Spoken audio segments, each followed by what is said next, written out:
السلام عليكم ورحمة الله وبركاته. waxaa ii suurto gashay inaan su'aalo weydiiyo arday dhigata iskuulka Union Center and Professional Studies taasoo wax ka weydiiyay tartarfaneed aan u qabanay labada fanaan aan kala dhicin Farxiyo Fiska iyo Aamina Dhool. haddaba ku soo dhawaada fikradaha ardayda waxayna u dhacday sida tan.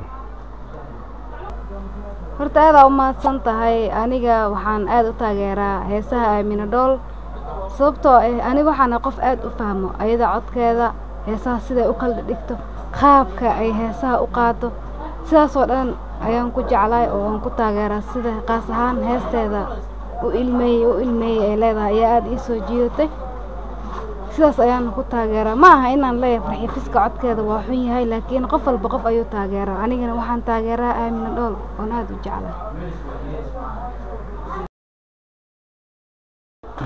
okay waa dhawahay waa mahadsan tahay.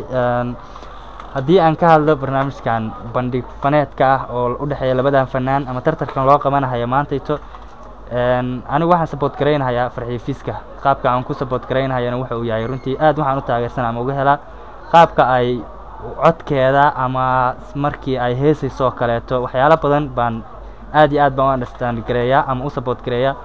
runtii waxaan rajaynayaa inaan taageero badan ay leedahay anigu aan ka mid ahay waana salaamahayaa labada fanaanba anigoo aan taageerahaya geeskayga runtii fanaanada aadka aan u taageero ee Farxiyo Fiska waana mahadsantihiin.